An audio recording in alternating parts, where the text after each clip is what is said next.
So today we're going to talk about why women aren't happy in relationships. Why aren't women happy in their relationship? Women are never happy. Is that true, ladies? Something. No, that's not true. Well, from a lot of men's perspective, that's the case. Like that, yeah. Okay. But why do you think women generally seem displeased in relationships today? I think it's complex. I think it can be anything from, they're really not happy in the relationship for some reason, either that they've created a story around. Okay. Right. Or that there is a story around. Okay. Fair enough. It's not an easy answer.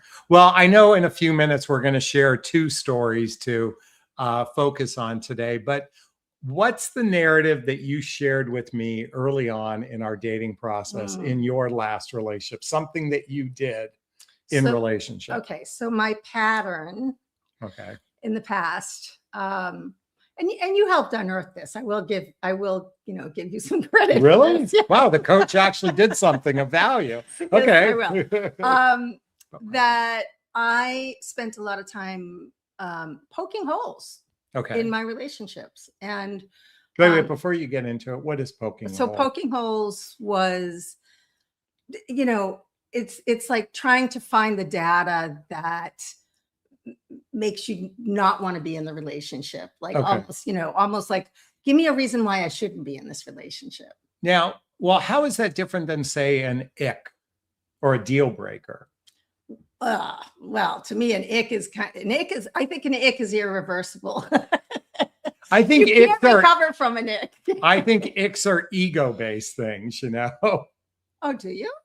Well, think about in the show, Nobody Wants This, he wears a sport coat to meet his parents. And she's like, with basketball shorts. Okay, but she's like, that's an ick, Well, okay, but I think she realized acceptance, which we're going to have that conversation. But but I think she, I don't think it ended up truly being an ick. Like, to me, an ick is like, they.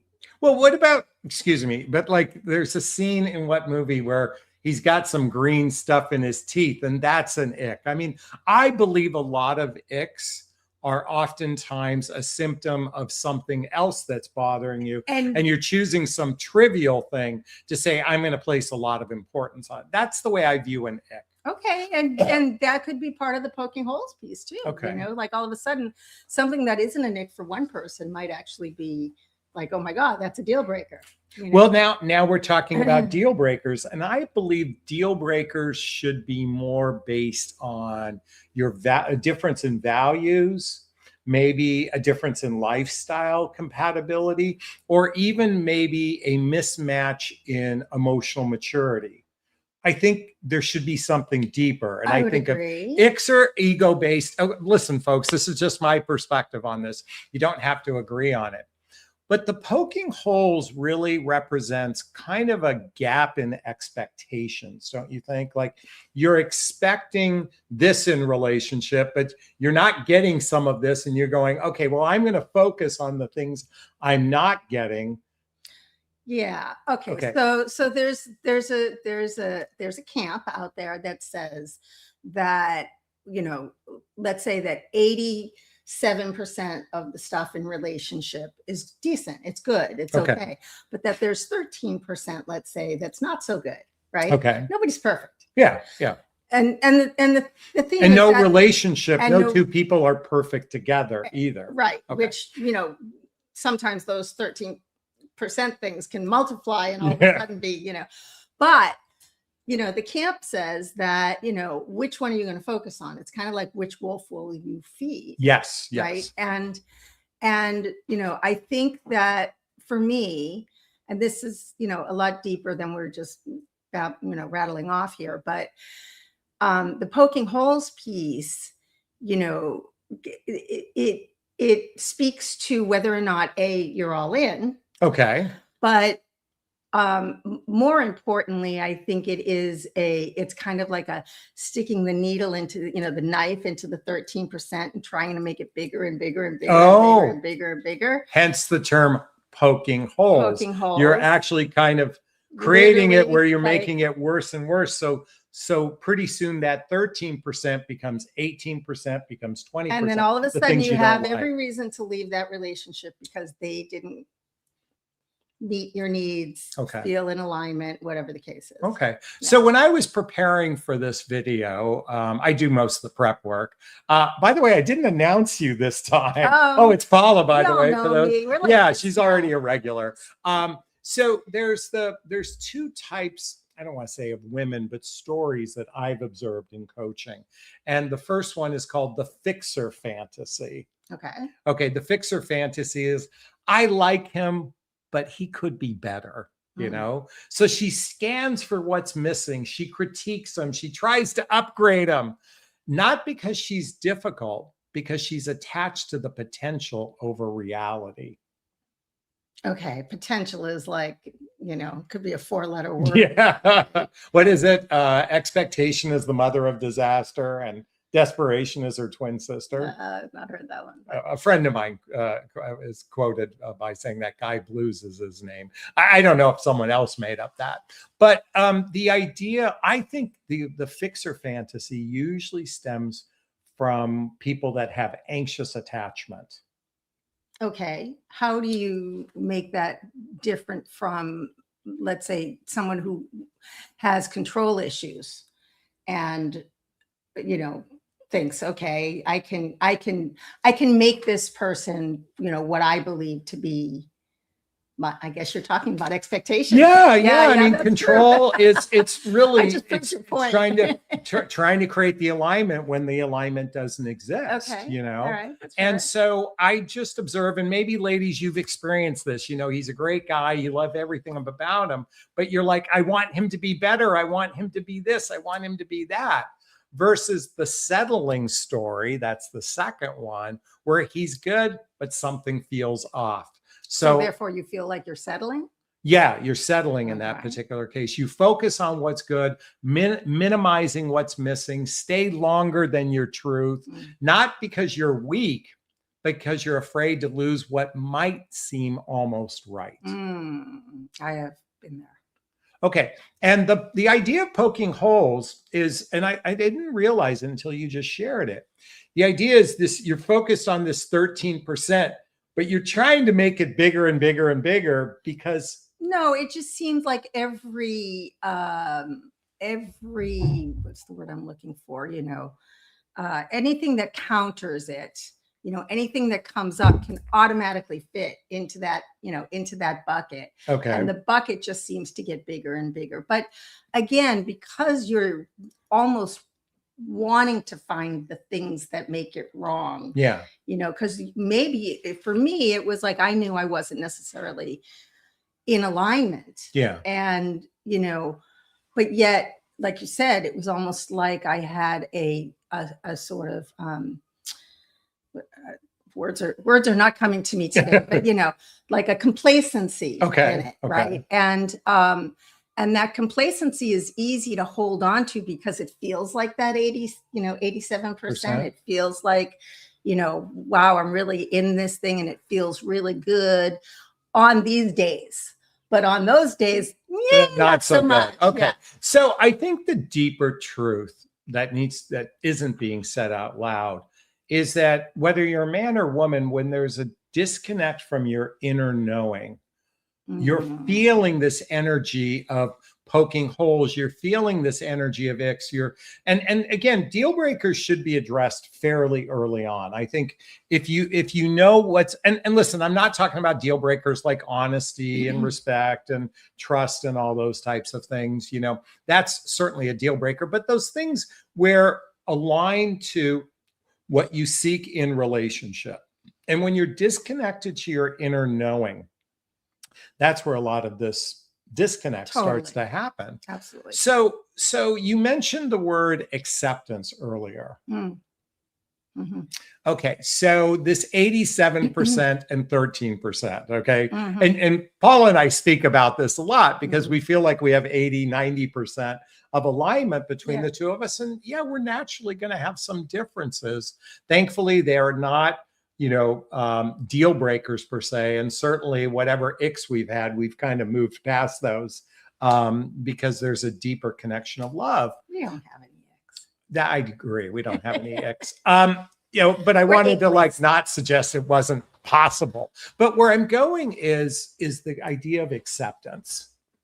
Okay. More. Ultimately, if you're in a relationship with someone and the difference between being all in, coming back to what you talked about, all in versus poking holes, the person who's poking holes isn't all in.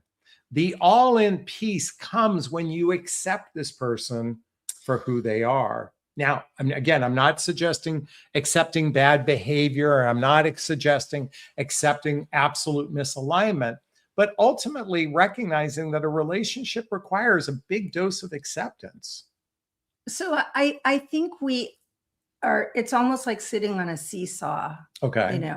Where on one side of it is, oh, you got this 13%. Oh, I didn't really like that thing that was going on. And what is he wearing that? Like those, okay, but those are ego icks. No, I get it. But they can account towards, because maybe the physical attraction isn't there, and you go, okay, I'm really not physically attracted to them. Hang on. Oh, let's talk about that for a second. But the other side of it is that, the other side of the seesaw, it's almost like when I was dating, I would say not enough data. Okay. And the not enough data piece was almost like, how do I mark off all the boxes of the things that I don't want, so I know that this person isn't my guy. Okay. Right?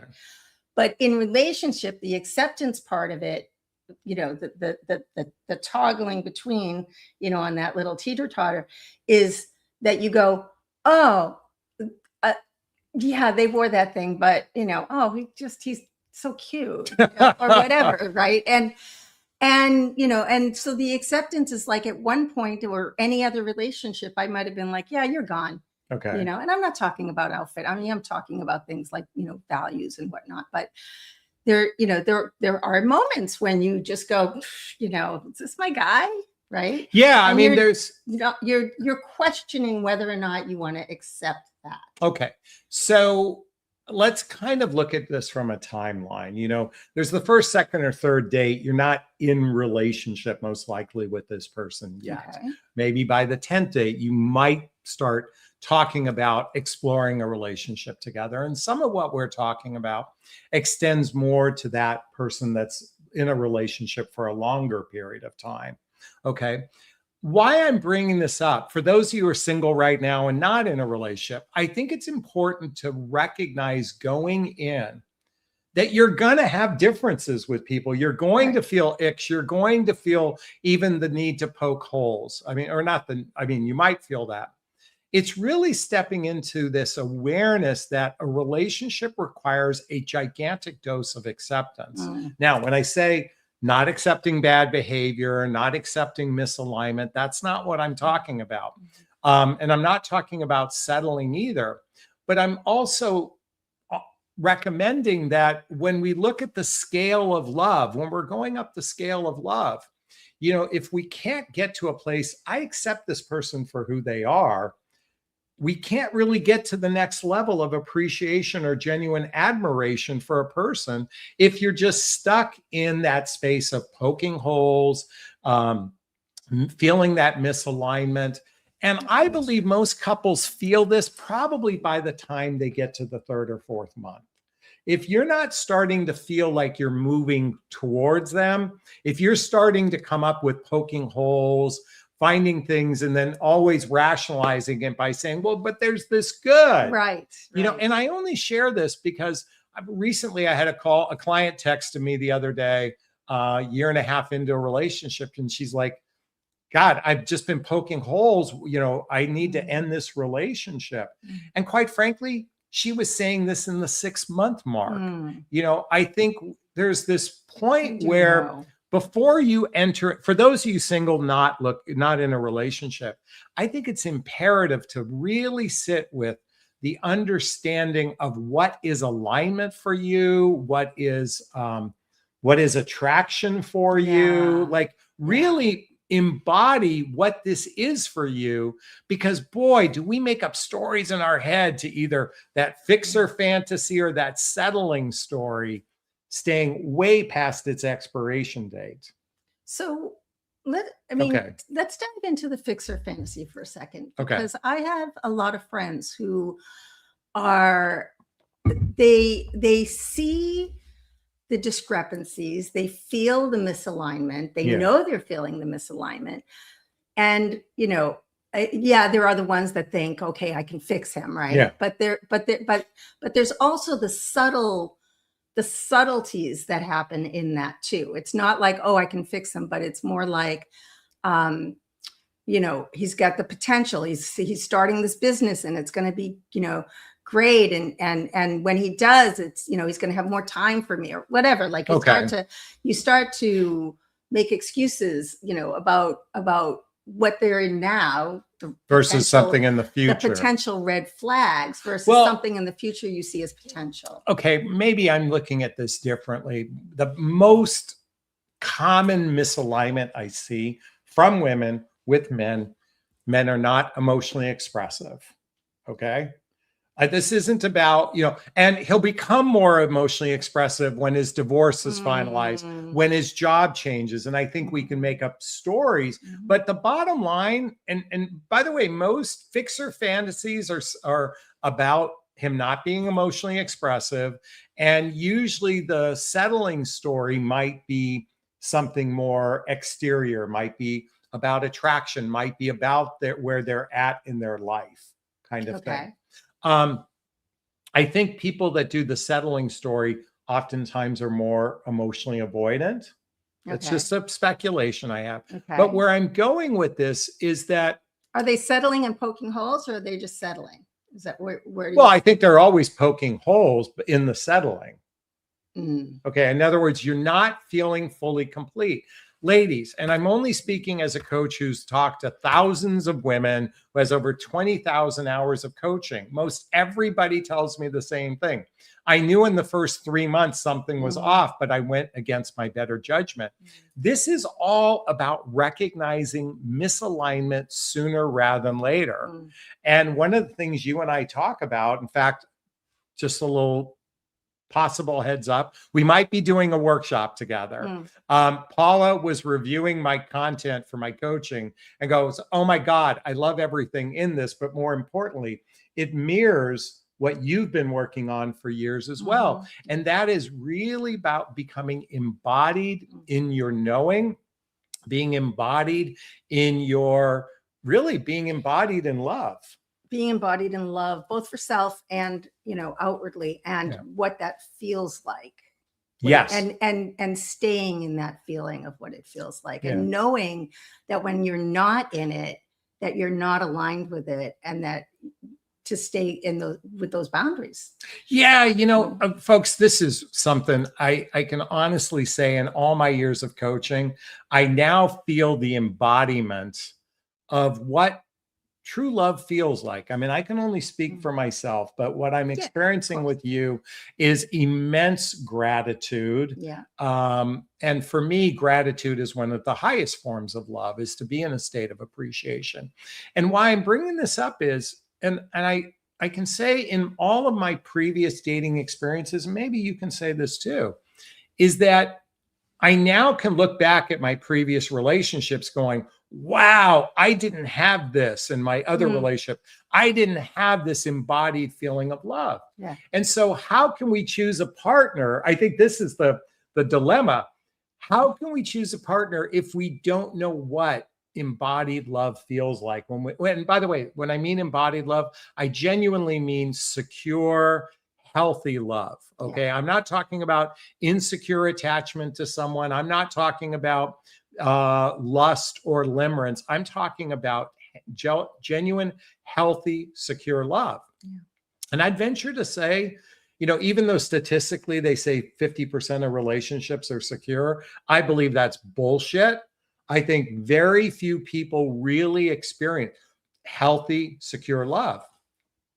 And this is why we choose the wrong relationships, because we don't know what this feels like. That's just an interpretation. Let me say one more thing. I know we can talk about loving our children, loving our family, loving our friends, but okay. So I just wanted to point that out. I also believe that, I mean, if you're going to get into attachment styles, I think that who you're with changes the attachment style too. Good point. Okay. Good point. I mean, I have succumbed to the idea that maybe, possibly, maybe remotely, I might have had a little avoidant behavior. Okay. Prior to you. Okay. And that perfectly fits with my anxious. That was a function of not being all in. Yeah. That was a function of not being all in. Okay. And not accepting and dealing, with what do I do with these icks and those types of things. But is ick just a story too? I mean, I don't know. Did I create this, whole thing around what could, one man's trash is another man's treasure, right? So when we are in doubt in a relationship, when we're feeling doubt, we're going to naturally poke holes. We're going to feel the misalignment. Even the ick is a form of misalignment. I think the ick is oftentimes a result of a misalignment within oneself, and they're not seeing acceptance. Yes. Even in the show Nobody Wants This, that scene where oh my God, what's her name now? God, I can't believe I forgot both totally their names. Asking the wrong person. But she's feeling misalignment within herself, and she's looking for reasons to poke holes. Yeah. So that ick was coming from like almost a self-sabotage. Yeah. I think genuine misalignment is, and oh, by the way, before I forget, we didn't even talk about this. When you're feeling misaligned with someone, it's important to talk about these things. It's important to address these things, even if it's necessary to go to counseling or to go to a couples workshop and work through these things. So let me be clear. Misalignment doesn't mean end the relationship.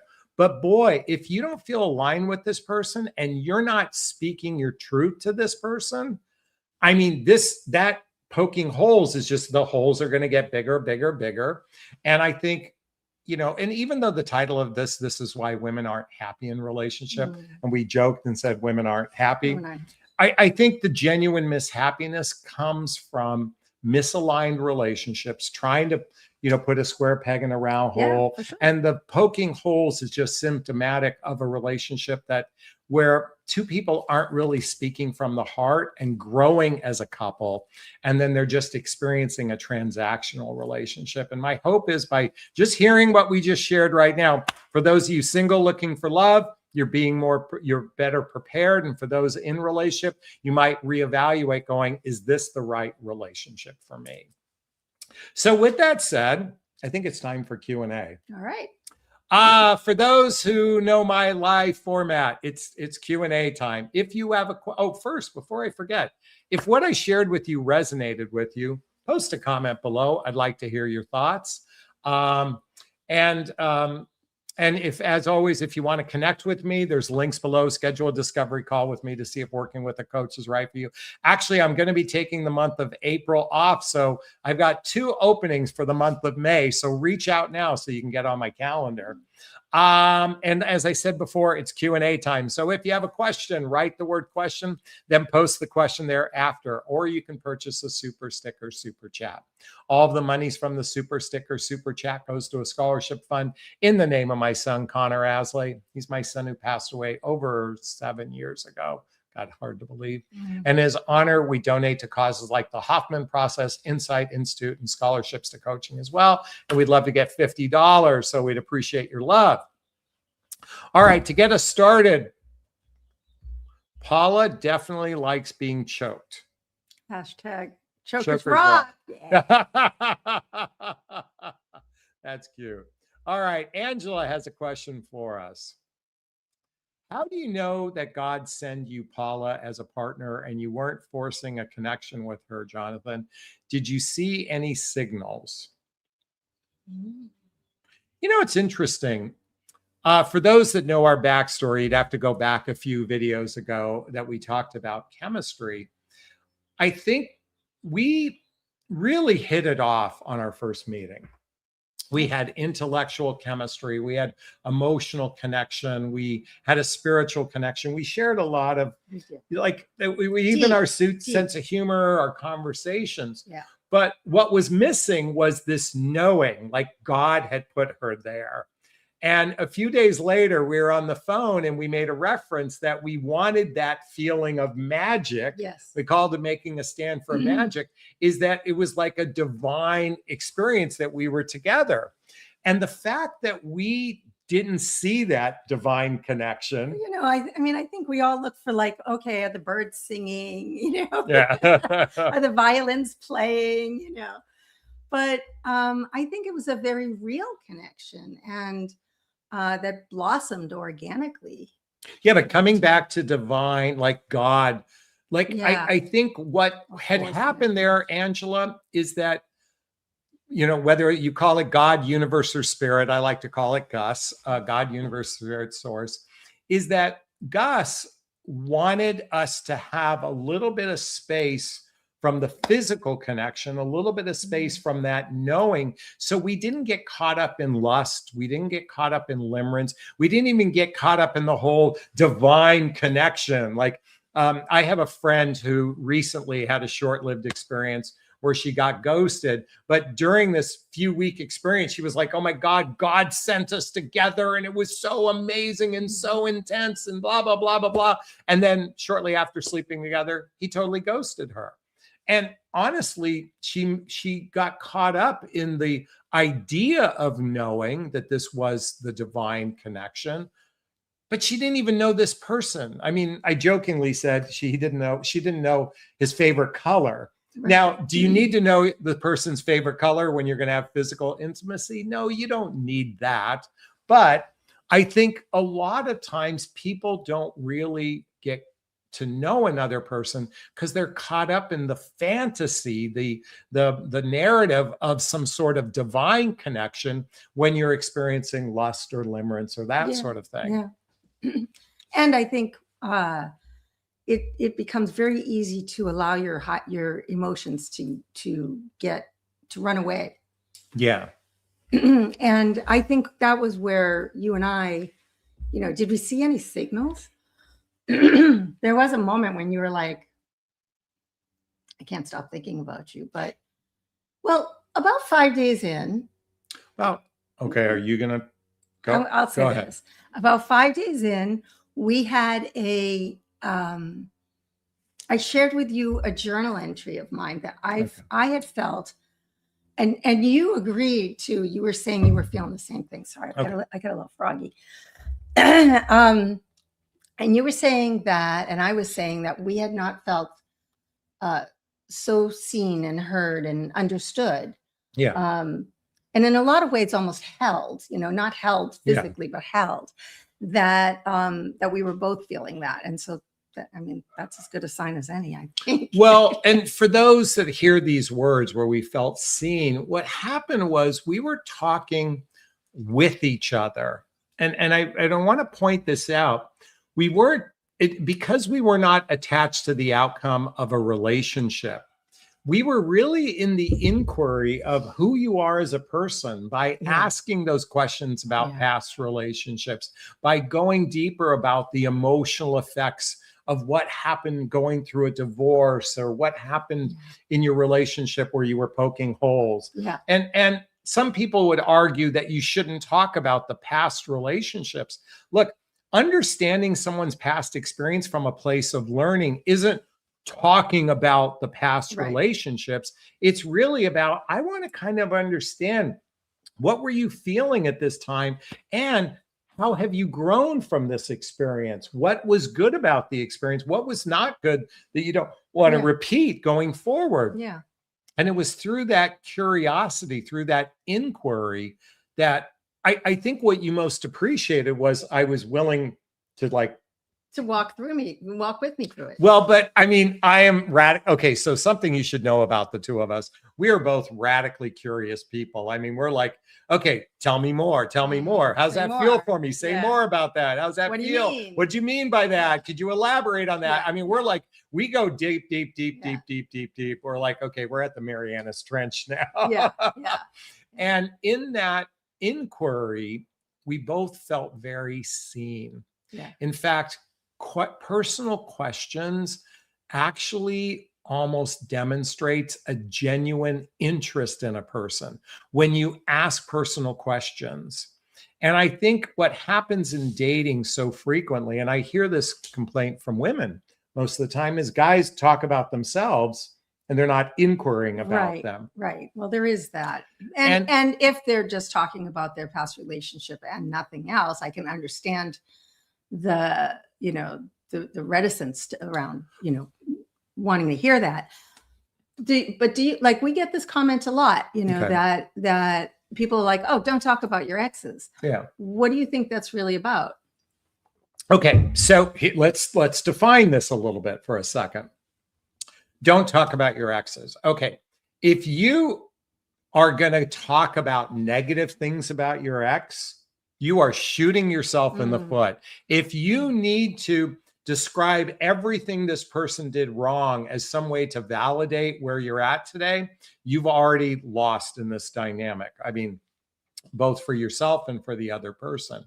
There's a difference between inquiring the way we did about how we felt, how we grew, what did we learn from each experience, versus talking about your ex both in a derogatory way, or God forbid, if they're talking about it in some sort of reminiscent kind of like longing kind of way. You, by the way, have you ever experienced that, ladies, where you're talking to a guy, he's speaking about his ex, but you can tell he's still in love with their ex? I know I've had that happen with me. I mean, even in the way someone was talking negative about their ex, you're like, you could tell they were talking because they were the ones poking holes. Yeah. And they were poking holes, and yet they still wanted this person, the fantasy fixer, still wants that person to change. I've always been, I've always felt that my relationships, look, we're in midlife and beyond, most of us here. And this is who we've come to become. We've had 10, 15, 5-year experiences with one person at a time. Are you not going to talk about those 5 years or those 10 years or whatever? Well, it makes those up your 26 past. years. It's your past. And also it's who you've become from it. How have you grown? What have you learned? What was the good side of it? What was, what was the not good side of it? Well, but maybe that isn't the conversation for the first or second date. I think it's an important thing for somebody to know for themselves, no doubt, but you don't need to talk about that in a date. So bringing it full circle to Angela's question about divine, like God's plan. I think, I was interviewing Lauren House, and she said, the way we should date is there's the head, the heart, and the hormones. Most people today date from their hormones to their heart, and their head is out of the equation. We started from a place of inquiry. It's our head. We met at an intellectual level. And I think on a divine space, that's what really connects us both. It's our through line because we're both curious people, and yet we experience amazing intimacy. A lot of this is my best friend, and we dig each other. So anyways, I hope I answered that question. And Angela goes on, don't you think that poking holes is a sign of being in a relationship with an unavailable person? You could be the unavailable person. Well, you could be the unavailable person. Poking the holes. So this was, this was the conversation, Angela, that I had been having with myself for a long time, thinking that the other person wasn't really emotionally available. And yes, I mean, it's all complex, right? There are parts of them that are maybe not available, even though they might outwardly, act like they are. But at the same time, I was kind of like, I'm not avoidant. That's not, I was loving, and I was, outwardly caring for this person. I was doing all of these things, but way in the back of my mind, I was like, okay, can I jump in? Oh, I was writing out the Ben Franklin list of all the reasons why I shouldn't be in it anymore, So there's this misconception that avoidants are emotionally unavailable or not emotionally expressive. And I would say, generally speaking, that is true. But think of the word avoidant. Avoiding. You are avoiding something. You might be avoiding emotional expression. You might be avoiding communication, or you might be avoiding the all The in. all-in, the And why long-term you don't partnership. realize, or at least I I mean, brought but this I to was Paula's emotionally attention. available, and I was certainly having emotional conversations. But you weren't in the all in. You were Yeah. avoiding. You were like, the poking holes was really an avoidance mechanism because you recognize that you didn't want to go all in with this person. I say now that there's almost like there's a spectrum. Okay. Somewhere between, and I think of this, you know, particularly in the dating world. Okay. Because for, you know, I don't know how long I was dating really, because I made the decision, you know, Yeah. sort of after 2 years to get back in the market. But Yeah. But I would joke with my girlfriends and I would say things like, yeah, I'll go out on a second date with this guy. Not enough data. There's not enough data. Yeah. Yeah. And then, you know, and it's joking, like not enough data. I can't, you know, I don't know. But, you know, in the back of my head, I was kind of like, yeah, he's not my guy, but I'm going to go and, you know, I'll go see him and I'll have a good time. Okay. And you know, and so I think that the spectrum lies somewhere between the not enough data, Okay. which is sort of poking holes. Like, how am I, you know, I'm going to make sure that this is not my guy. It's kind of like all of the people who look at the rhetoric of a profile and they're like, oh, he sounds like a narcissist, swipe left. So, oh, he sounds like, you know. I just had an awareness on something. Yeah. Not enough data. Okay, I don't know enough versus, wow, I see a green light. I want to know more. I see a green light. I want to know more. I see another green light. Like I want to know more, but the not enough data is I have this doubt, but I don't know for sure yet. Yes. And once I know, actually, we've never talked about this. No, I know. Yeah. But this is, you just nailed it. So, so that's exactly what it is, that the not enough data was sort of like in the back of my mind. He's not really my guy, but you know, I'm going to make sure he's not my guy. Oh, right. But guilty as charged. But on the other side of it is the acceptance piece. And somewhere in the middle is poking holes, and complacency and acceptance. Right. Okay, you're avoiding talking about the avoidant in you. I am not avoiding. Okay, again, this is a piece of the puzzle that we're just having a conversation about, is that I believe avoidance could also be people who are avoiding commitment, avoiding the all in. I'm giving it to and usually there's a reason for it. There's a reason why, by the way, men get labeled the emotionally constipated, the emotionally unavailable. I can tell you, ladies, I've gone on hundreds of dates with women who are equally emotionally unavailable or emotionally constipated. Did they think that they were emotionally available? Every woman thinks she's emotionally available. That's the delusion most women live in. I'm sorry. I mean, actually, someone who genuinely knows themselves recognizes that there's work to be done. Yeah. And if you're not examining how you can improve from an emotional level, from a spiritual level, from a whatever level that's important to you, we all have need to grow and accept and love. A lot of times there's the martyr complex I see with a lot of women. Oh, I gave so much in my relationship. And it's the victim consciousness that we see a lot of. And I think that's one of the reasons why women aren't happy in relationships, because they're, okay, oh, my phone is, will you talk? I want to get my phone for a second. Well, I mean, I've often said that awareness is the first step on the road to recovery, right? And I also think that, you know, when you are in a relationship and you are working on that complacency and that, you know, you really in the back of your mind, you're poking holes, there is almost a sense of apathy, or like you don't care, right? Like you just don't care anymore. And so I say awareness is the first step on the road to recovery, and apathy is the final destination. Okay. By the way, in many cases.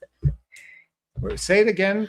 Awareness is the first step on the road to recovery. In other words, like you can think you're I got that piece. What was the second part? Until you actually like examine it.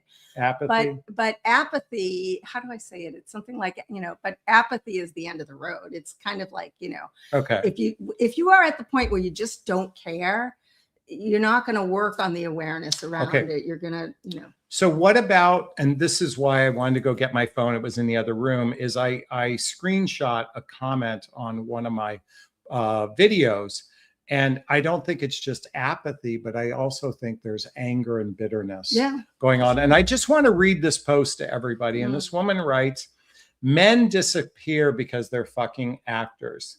They can tell you on a date that you're the best, and guarantee you that doesn't mean anything. Be careful, girls, and play smart. And why? Sounds like she was burned. Yeah. And so in her mind, all men are bad. And if you are operating, if your mindset is all men are bad, then you will see nothing but bad men. I guarantee it. If your mindset is centered around, there's just no good men out there, there will never be a good man out there. Well, you attract what you think about. Yeah. So I wrote her and I said, look, I hope you meet a man that changes your perspective. But I honestly, in my heart of hearts, I don't think she's ever going to meet that guy. If you're in pain, if you're in that story. Yeah. And so a lot of times, again, listen, I sound like I'm judging women. Men can be just as delusional. Men can be just as bitter and jaded. And quite frankly, men are fucking clueless these days. They have not done the inner work to have a real sense of their emotion. Okay, please forgive me. Many men have not done the inner work to have a real sense of what's going on emotionally in them. And more importantly, how to express their feelings in a way that can be seen, heard, and understood. It's just women are equally as bad at it too, I think, because inner work, this thing called self-love, and I wrote a book about it. Okay, folks. This thing called self-love is a relatively new, concept in life, because up until about 100 years ago, most every relationship was a transactional relationship. Women were so dependent upon men for survival that the relationship was just about survival. And for the first time in history, we are afforded the opportunity, if we can support ourselves financially, is to actually work on the childhood wounds, the adult traumas that cause us to have negative patterns, limiting beliefs in our life, and that sort of thing. So, and I'm gonna piggyback on that, because you know my line of thinking, that I don't necessarily think you have to go back to those things, but I do believe you have to have the willingness to, be open and vulnerable and aware enough to want to do something about it, to literally change your mind. I think. Well, if you don't address if you are in pain over your past, I agree. If you're in your pain over your family and there hasn't been some level of forgiveness and healing, you will take that into every relationship. I don't care how positive your mindset. I'm not disagreeing with that one bit. All I mean is that I think that without the intention of doing something about it, then you can wallow in that piece too. Yeah, exactly. So. Okay, let's see what other questions we have. There were some way up. No, there wasn't. No. Okay.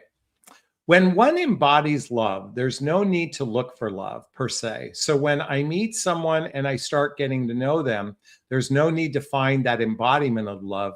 Makes a world of difference. There's no need to find that embodiment of love. Yeah, I agree. Yeah. I agree with that. I think we've been having this conversation about embodiment recently, because we are feeling that very thing of embodiment. And it's almost like you don't, I want to say this and then I'm going to take it back, but you almost don't know what the embodiment feels like, until you've experienced it. In other words, like we experienced it, and now to look back at our other stuff, we go, oh, we weren't really quite embodying it there. But I do think that you can get to the point of, I don't want to say fake it till you make it, but that you can feel into what that embodiment feels like, and know whether or not you're in alignment, in your current relationship, in your current dating, whatever it is, whatever situation you're in, whether you're in alignment with it. Even with friends, like I can meet a brand new friend and go, God, I freaking love you. Yeah. Right? And I feel like I'm in alignment with this person. I've got a kindred, spirit relationship with them. And then there are other people where I'm like, not so much, okay, thanks. What I think that's frequency, but I don't want to go down a pathway of that. So when I think of this question, what was it again? What was it about? Whether or not Embodied love. whether you have to find that embodied. So, when I talk about self-love, what I think about is recognizing one's fears, their insecurities, their negative patterns, their limiting beliefs, their judgments towards people, and actually working on a healing, working from a place of compassion for oneself, working from a place of empathy for oneself. And this is where the notion of filling one's love cup starts from within. And as I think it was Esther Perel said, the most important relationship you're going to have is the relationship with yourself. Yeah. So coming back to the idea of embodied love, it's embodying it within self, as she was talking about, because when you're embodying it within self, you will start to recognize when it feels misaligned with another. Totally. And I think back to my last 2 relationships. I was very much in the longing. Mm-hmm. As much as I talked about this shit and wrote about it, I don't think I began embodying love until my last relationship ended. And I really dove into myself, particularly the 2 years before I met you. Yeah, and I know the same was for you. Yeah. And so this idea of embodied love really starts from within. Where we want to talk about this possibly in a workshop is being aligned with the relationship embodiment. The embodiment within self is critically important, but now what does that feel like in the container of a relationship with another person? And really getting granular about what does the relationship look like, instead of the fantasy realm that I've noticed most people live in. They live in a nebulous 40,000 foot realm. And if I invite everyone listening to this right now, I invite you to really sit down and write 100 things that you're doing in your relationship. And a lot of people will get, after sex and a few other things, they don't really contemplate what the relationship looks like on a day in, day out basis. And more importantly, what does it feel like to do the things you're doing together? Yeah. That's part of the invitation. Well, and then if you have to guess at, so Angela has a question, you can see that one at the bottom, which kind of piggybacks on this. When you talk about embodiment of love, or you're talking about feeling that you can trust someone. Angela, I think that it is all the things you probably put in your, what I call the ultimate man list. Okay. Right. And that piece is probably one of the biggest pieces most women have, which is, do I feel safe? Can I trust them? Yeah. Does it feel right? Do I feel aligned with them? And that comes down to the value system. It comes down in how they treat you, is there respect, those type of things. But I urge people, and I do this with my friends and, the people I care about and whatnot, that it's part of like the living an examined life, right? Yeah. Like to be understanding what that feels like requires almost a seeing into the future, so to speak. Yeah. Like, okay, let's say I've never felt it before. I've never felt what embodied love feels like. Yeah. Right. So if I were to close my eyes and I start to think about it, what would that feel like in my body? Yeah. Like, what does that, like, am I feeling like a calm? Do I feel centered? Do I feel happy? Is there joy in there? Like, it's all of those sensations that we feel when we love and are being loved. I don't know why I went down this road, but tell me if I'm even remotely accurate here. Because so I was just visualizing an Olympic athlete, particularly the gymnastics.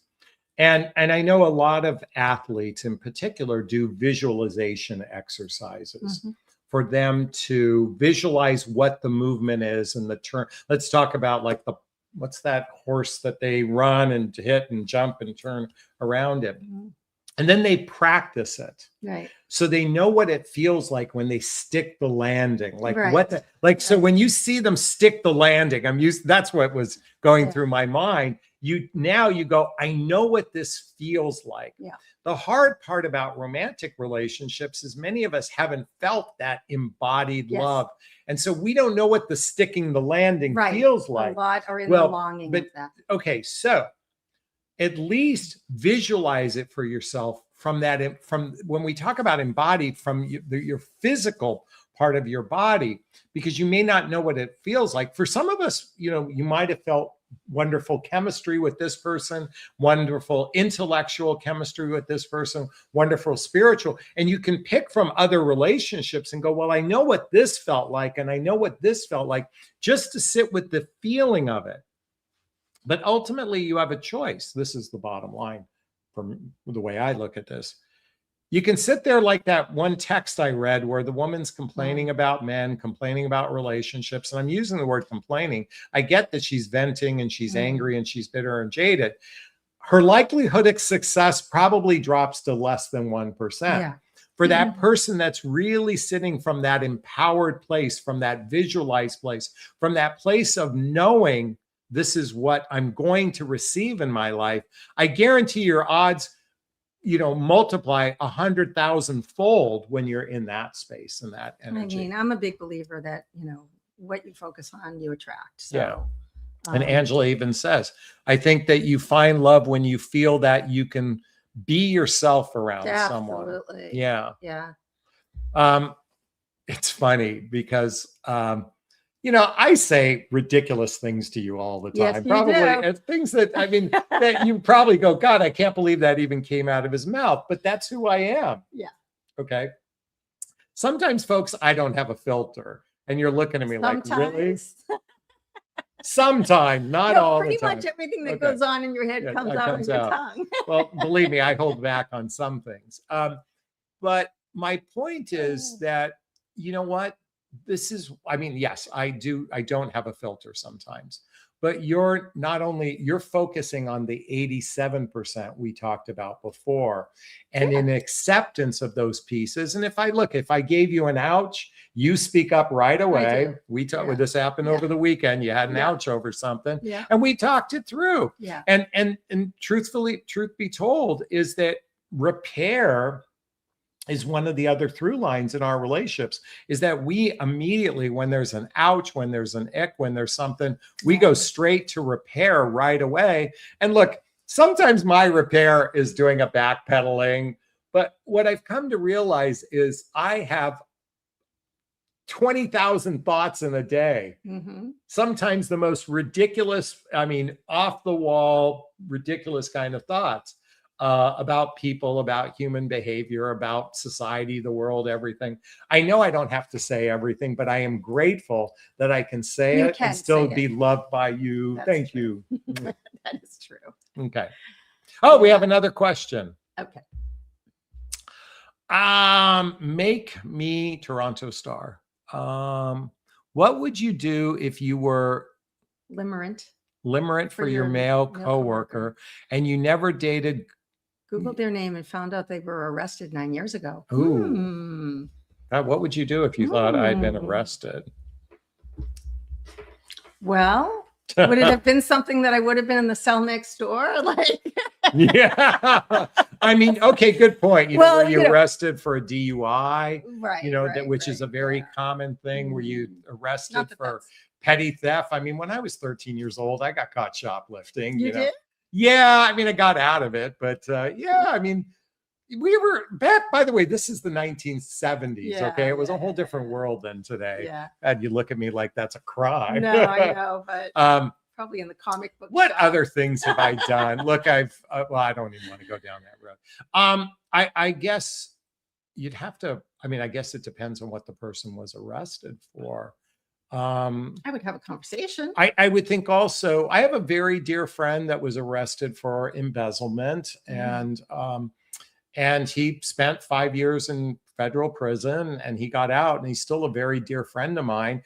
I mean, I don't think I'll invest money. I wouldn't invest money with him. But you wouldn't know it of him because he's a pretty, I mean, what seems like a very decent guy, you know.